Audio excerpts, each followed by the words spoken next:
Hello guys, what's up? It's me again, si Mima Alicia nyo at nagbabalik ulit para sa ating panibagong video. Eto na nga mga minamahal, pag-usapan natin itong naging revelasyon nga ng dalawang killers na idinadawit itong si former President Rodrigo Roa Duterte sa pagpatay ng tatlong Chinese drug lord. Kahit nga din ako mga minamahal ay talagang gulat na gulat, lalo pat nung sinabi na parang ginawang dinuguan. Actually mga minamahal, sa totoo lang naman, kung drug lord lang din naman yung, tinigibum-bum, it is fine. Pero kasi, ang tanong dito, bakit? Ano yung motibo? 'Di ba? Kasi mostly mga minamahal, tingnan nyo kahit sa mga movies, 'di ba? Pinapatay nila yung mga, 'di ba, mga mafia, mga ganyan-ganyan in relation sa drugs. Kasi nga, merong malaking nalalaman. Ako, nung pinanood ko yung interview, yung pagsisiwalat ng dalawang to, bakit hindi na-emphasize kung nagtestigo lang sila, 'di ba? Na itong si former President Duterte ay idinadawit nila kasi itong si Gerardo Padilla, yung superintendent noon, after matigibum-bum yung tatlo, nag-call daw. Tapos narinig ni Magundadaro ba? Tama ba tayo? Ni Fernando ba 'yun or si Magdadaro? Basta isa sa dalawang yan nakarinig na sabi, job well done. Kasi mga minamahal, ang gusto kong malaman dito, ano yung intention kung bakit ipinapatay? Kasi in the first place, nasa kulungan naman pala yung tatlo, 'di ba? So ganito yung kwento para hindi tayo magulo. Mayroong dalawang person of deprived of liberty na dumalo sa Quadcom. So dalawa 'yon. So sino yung dalawa? Si Fernando at yung Junior Tan Magdadaro. Basta yon, dalawa. Dalawa silang merong hatol ng person of deprived of liberty. So, ngayon, ano yung ibinulgar nila? So, sila ay nagsalaysay na inutusan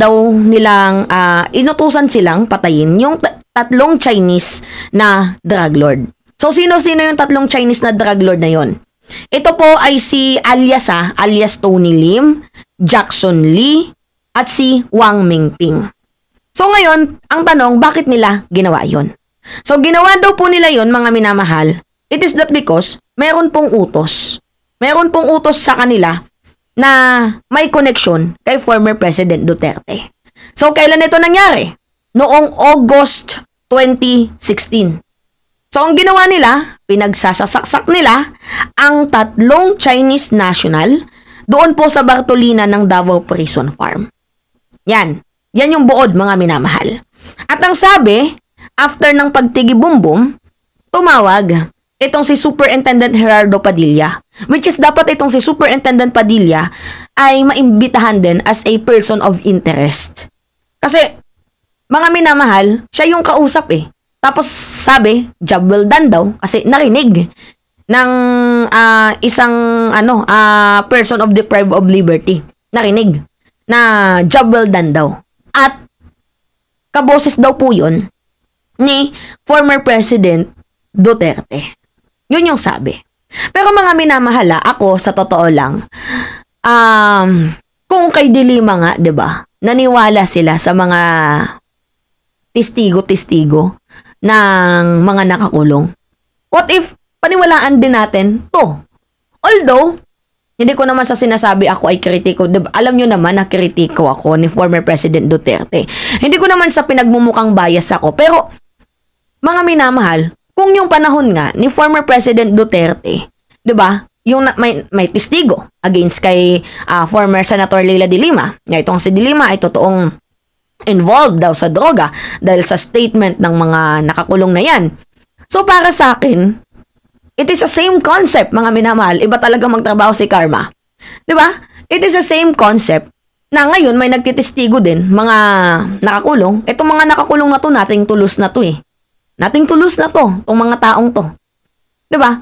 So, para sa akin, kung nagawa nga nilang paniwalaan noon, yung statement ng mga, nakakulong, bakit hindi din natin paniwalaan itong statement ng mga nakakulong na nagsasalita ngayon? Di ba, mga minamahal, nagigets nyo naman ata yung punto ko. So, sabi din ng dalawang to, kaya daw sila pumayag kasi bibigyan daw sila ng 2 milyon. Ay, di, tagi-isang manok. So, bale, tagi-1 milyon sila. And pinangakuan na papalayain. Kasi mga preso na nga sila eh. So, ngayon, dahil nga hindi natupad yung pangako na tawag dito, na makalaya sila, kaya ito po yung naging hudyat kung bakit sila nagsasalita ngayon ng against dito kay former President Rodrigo Roa Duterte. Alam nyo mga minamahal, sige, in my honest opinion, kasi ako, ayoko naman din mag-judge. Mahirap nang mag-judge kung involved ba si former President Duterte. Pero isa lang yung pinagtatatataka ko. Kasi hindi sinabi kung ano yung reason kung bakit ipinapatay itong 3 Chinese na drug lord. Kasi kapag narinig ko drug lord, okay, sige, okay lang yan. Mamatay na yan. Wala din naman yung naidulot na maganda sa ating bayan. Kung ako lang okay, go. Sige, tigi-bum-bum nyo. Anong silbi niyan? Ano lang yan kumbaga sa Bisaya, daot. 'Di ba? Malasalot sa bansang Pilipinas. Pero, have you ever wondered, mga minamahal, na bakit inutusan na ipapatay? Nakakulong na, 'di ba? Siguro lifetime imprisonment na ata tong mga drug lord na to eh. So, bakit?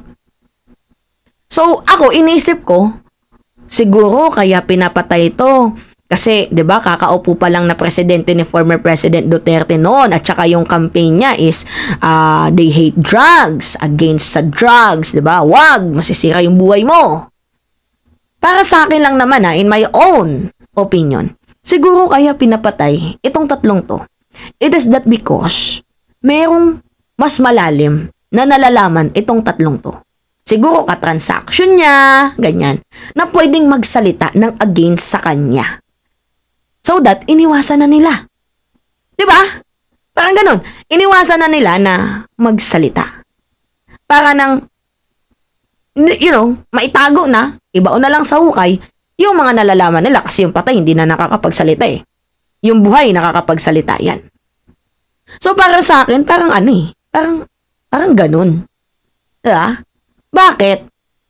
Yun yung pinaka-reason ko. Bakit ipinatrabaho sa 2 mga nakapreso na yun. Kasi, mga minamahal, ako sa akin lang to.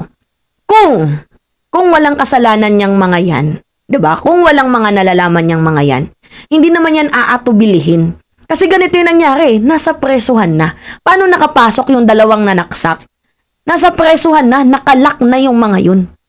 Kung hindi pinlano, kung walang sumabutahe, kung wala talagang nag-utos, kung walang may pakana, hindi makakapasok yung 2 preso na nga sila para silang may mga selda, di ba? Paano nila napasok yung kulungan ng 3 Chinese drug lord na yun? Yung isa nakahiwalay pa yung kulungan sa 2. Like how? Di ba? Nagigets niyo yung punto ko.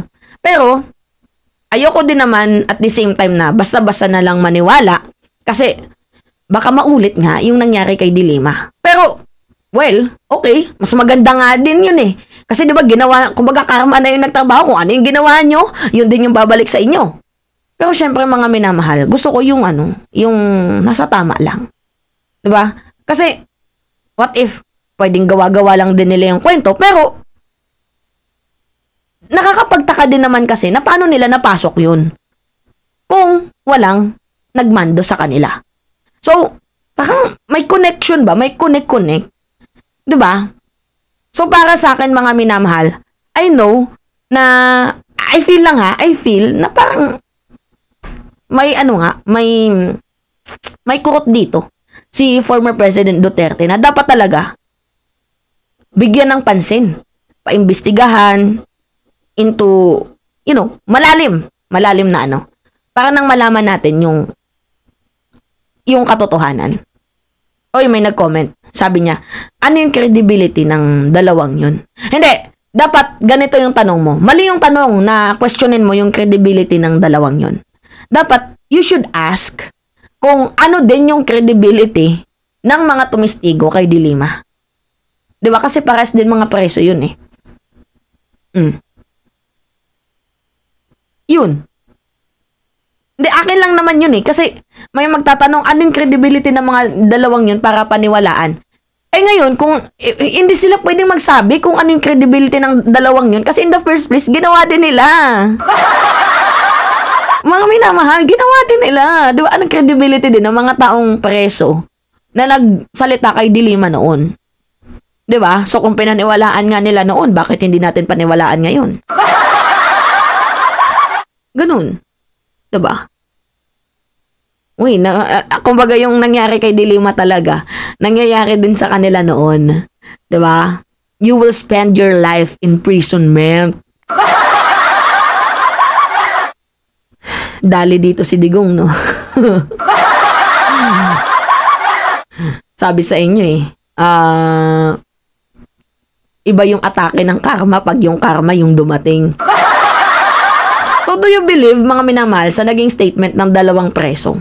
Kasi para sa akin, absolutely, out of 100, siguro 80%.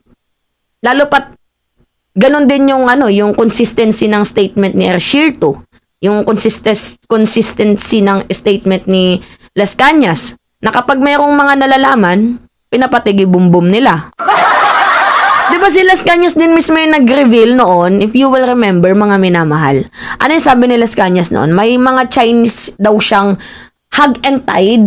Diba yung tinalian niya, tapos nilagyan niya ng tapos naghukay sila ng malalim na libingan, 4 feet yung lalim, tapos 7 feet yung lawak, ganun. Diba? Kasi may mga masyado ng malalim na lalaman, ibinaon daw nila sa hukay. So, parang, diba, may mga may consistency din kasi yung mga sinasabi nila Ercierto pati ni Las Cañas. Kaya tingnan mo, si Ercierto ay si Las Cañas wala sa Pilipinas kasi hinabol siya ng mga Duterte. Hinahabol siya, mga minamahal. Kaya nga siya nagtago eh. Kasi madami siyang nalalaman at pwede siyang ipatigi-bumbum. Tama yan. Las Cañas, leave it to the International Criminal Court.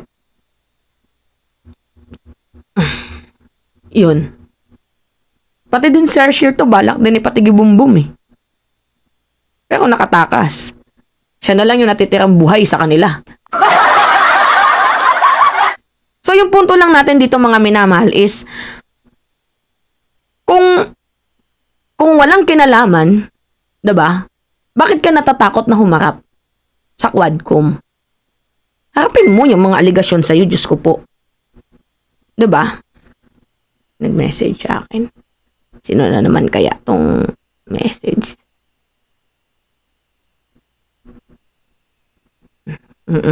Okay. Sige. Ay, magpapaalam na muna ako. Important matter. Anyway, it's me again, si Mima Alicia nyo, at nagbabalik ulit para sa ating panibagong video. Maraming salamat, mga minamahal. Ingat po kayo.